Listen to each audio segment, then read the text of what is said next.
Quelle est votre philosophie et votre regard sur l'être humain, la maladie et la santé, Dr Deleuze? Alors, c'est une très grande question. Tout d'abord, l'être humain, c'est une pure merveille. C'est une machine absolument fabuleuse, extraordinaire. Pour vous donner une idée, c'est une entreprise composée de 10 000 fois la population mondiale en termes de nombre de travailleurs. Ce sont les cellules. Une cellule, c'est une unité de vie. C'est un travailleur. Donc, je dirais que tous ces grands noms de la haute finance américaine et autres, ou ces grands présidents de pays où il y a plus d'un milliard d'habitants, ce sont des nains microscopiques en termes de gestion d'une entreprise ou d'un pays comparé à ce que notre cerveau doit diriger, contrôler et assurer. On peut dire que le cerveau est un tout vrai PDG, parce qu'il est là pour le bien de l'ensemble. Le corps humain, l'être humain représente un modèle social, économique, politique absolument remarquable, parce que chaque cellule travaille pour l'ensemble et tout l'ensemble travaille pour chaque cellule. On pourrait dire que le corps humain répond à cette devise, tous pour un pour tous. Donc ça, c'est déjà une chose. Personnellement, j'aime cette phrase. Je pense que c'est Saint Augustin qui a dit qu'il y avait deux livres sacrés dans l'univers, qu'il y avait deux livres sacrés, d'une part la Bible et d'autre part la création. Et rejoignant saint Hildegard de Bingen au XIIe siècle qui dit que l'être humain c'est le sommet de la création de Dieu, je pense que l'être humain est vraiment une entité sacrée. Et quand j'étais petit, on nous répétait que la vie était sacrée. Ça se dit plus maintenant, mais je le pense toujours. Donc un être humain est pour moi une merveille. Mais il faut aller au-delà des apparences physiques, intellectuelles. À partir du moment où on comprend que l'être humain est une machine, bien sûr, qui doit respirer, qui doit boire et qui doit manger, cette machine aussi a besoin de tendresse, d'amour, d'amitié, de partage, d'empathie, de considération et de bienveillance. On n'est pas vraiment dans un monde, ce monde matérialiste, basé sur les apparences, la consommation, la performance et la compétition, comme je dis toujours, ne rend pas l'être humain heureux. Ce qui rend heureux, c'est l'amitié, la fraternité, l'amour. Nous prenons des chiens et des chats pour recevoir et donner de la tendresse qu'on n'est pas foutu de se donner entre êtres humains. Mais l'être humain est une machine qui marche aussi à la tendresse, à l'amour, à l'amitié, au partage, à la communication, réciproque, à la reconnaissance mutuelle. Ça commence avec les parents et puis ça continue plus tard avec les copains, les amis, le conjoint, les enfants, les relations professionnelles, etc. Donc ça, c'est ma vision de l'être humain. Je suis chrétien, non pas pour faire plaisir au pape, certainement pas, mais parce que le message du Christ est absolument prodigieux et centré sur l'amour, quoi. Avec des notions comme le pardon, qui est une notion difficile, mais d'une richesse incroyable, tout comme la bénédiction, c'est-à-dire qu'on voit de la lumière, on voit du bien. Donc ça, c'est un peu ma vision de l'être humain. Et donc ma philosophie travaille dans ce sens-là. La médecine que je pratique est justement très souvent dans le sens d'aider à réconcilier quelqu'un avec lui-même. Je ne suis plus esclave de la maladie. Le problème de la santé, de la médecine dans nos enseignements, c'est qu'on nous renferme dans la pathologie. En termes d'auto-hypnose, c'est de l'auto-hypnose extrêmement négative. Oui. Je disais, quand un patient dit mon cancer ou mon diabète, je dis non, c'est pas ton diabète, il t'appartient pas, c'est un truc qui vient. Une angoisse pareille, ton cancer, il t'appartient pas. Sors ça de ta tête, quoi. Et donc, c'est de mobiliser. Donc, bien sûr que là, la médecine fait des choses absolument extraordinaires, magnifiques, prodigieuses, notamment en chirurgie. C'est remarquable ce que la chirurgie peut faire aujourd'hui. Mais il faut absolument qu'on entre dans une dynamique aussi de médecine de la santé. Qu'est-ce que je peux faire pour mobiliser les ressources de mon patient? La nutrition, la micronutrition, bien respirer, boire de la bonne eau, etc., bien sûr. Mais par-dessus tout, guérir l'être humain de toutes ces blessures qu'il porte.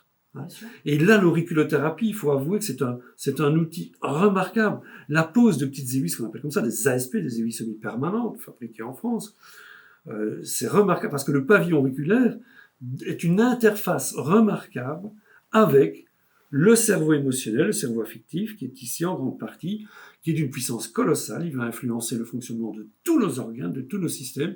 Il va influencer les tensions musculaires, il va influencer les sécrétions hormonales via l'hypothalamus, qui est notamment directement sous l'influence de notre cerveau émotionnel. Il va influencer le sommeil, la précision du mouvement, la mémoire, la clarté intellectuelle. Il va influencer aussi les douleurs. Et ça mérite d'être dit. Nos douleurs, je vais dire à problème périphérique égal, eh bien, en fonction de ce qui se situe mémorisé dans le cerveau limbique, c'est le cerveau émotionnel pour ton nom, c'est le cerveau limbique, c'est le cerveau des émotions, de la motivation aussi. Et il y a notamment une structure qui s'appelle l'hippocampe cérébral, qui est un lieu de stockage de tous ces événements à teneur émotionnelle et affective importante. Et donc le pavillon auriculaire, par sa richesse, je ne sais pas si ça se voit, la richesse de connexions nerveuses, de terminaisons nerveuses, la densité de terminaisons nerveuses qui arrive au niveau du pavillon auriculaire, fait que ça permet une réflexologie, une réflexothérapie extrêmement puissante au niveau du cerveau limbique. Et d'ailleurs, très souvent, rien que le fait de mettre des petites aiguilles comme ça, ce qu'on appelle des ASP, donc aiguilles semi-permanentes, eh bien, le patient peut se mettre à pleurer pendant la séance, mais vraiment les pleurer abondamment. Ce n'est pas systématique, il faut rassurer le patient, lui dire c'est tout à fait normal. Ça veut dire, c'est comme si on avait incisé un abcès et que le pus sortait, quoi. Donc ça, pour moi, aujourd'hui, je trouve c'est l'axe central de mes consultations, c'est l'auriculothérapie, pour aller soulager ce fameux cerveau limbique. Bien sûr qu'une parole bienveillante au cabinet ou ailleurs, n'importe, est de nature à aller caresser notre cerveau limbique. Et j'avoue, mais ça c'est tout récent, vous m'avez posé une question tout à l'heure, hein, c'est que cette médecine photonique est surprenante, elle amène de la lumière, comme disait une patiente, les gens sont éteints maintenant. Et là, vous allez remettre de la lumière. Vous voyez les différents types de couleurs, hein, voilà, des couleurs rouges, enfin bon, peu importe, on ne va pas entrer dans ces détails-là. Mais c'est vrai que ces appareils remettent de la lumière chez les personnes qui sont éteintes, et c'est assez surprenant. Donc voilà, ma philosophie, c'est d'abord d'être passionné par la vie, par la santé. Je dis l'être humain, c'est une pure merveille, mais cette machine a besoin d'amour, de communication, d'échange. Et je pense que aujourd'hui, le monde est devenu beaucoup trop matérialiste et la perte de spiritualité dans le sens religieux, c'est-à-dire d'être relié à un Dieu créateur, un esprit créateur, une intelligence supérieure, mais une intelligence d'amour, est source aussi beaucoup de désarroi. Les gens n'ont plus, ont l'impression qu'il manque une nourriture. Et donc on se raccroche à des tas de gourous en tout genre qui vont apporter la fortune, le bonheur, la réussite. C'est du pipeau, tout ça. Arrêtons. Ça fait la richesse de beaucoup de marchands du bonheur, mais les choses ne sont pas là. Donc voilà, donc mon travail aussi, c'est de réconcilier la personne avec elle-même. Ça passe par le physique, ça passe par le cellulaire, ça passe par la biochimie, notamment grâce à la nutrition et la micronutrition, ça passe par l'acupuncture, l'auriculo, la médecine photonique, et ça passe par-dessus tout par tout ce que la médecine fait. Mais je me bats pour que la médecine ne soit pas renfermée dans la maladie. Quand on met une prothèse totale de hanche, mais il est évident, à partir du moment où ça s'est bien déroulé, le patient, il revit, on lui redonne de la vie, on lui redonne du mouvement. Donc il faut vraiment entrer dans cette dynamique de médecine intégrative, c'est-à-dire la médecine qui va prendre le symptôme en charge, qui va prendre la maladie en charge, qui va la traiter, et puis après il faut travailler en amont de la maladie et en aval de la maladie. Et ça, c'est un peu toutes ces médecines que nous venons de décrire. Pour moi, ces médecines, que ce soit l'auriculothérapie, derrière c'est la neurophysiologie, l'acupuncture aussi. Je n'ai pas du tout toutes ces notions philosophiques en tête quand je fais de l'acupuncture. Je fais de la réflexologie, je travaille sur des territoires nerveux, je travaille sur des dermatomes, etc.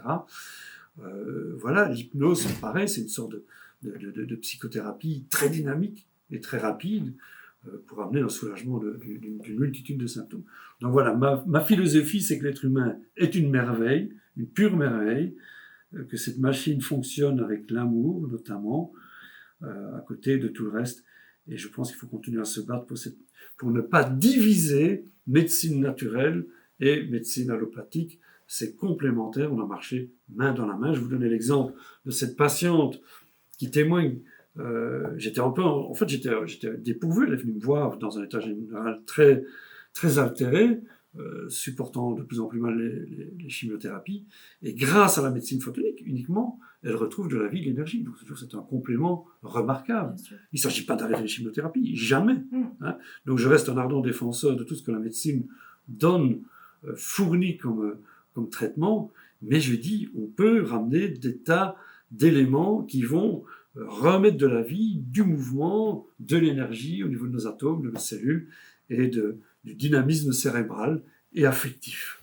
Voilà. Entendu. Merci infiniment, docteur Deleuze. Avec plaisir.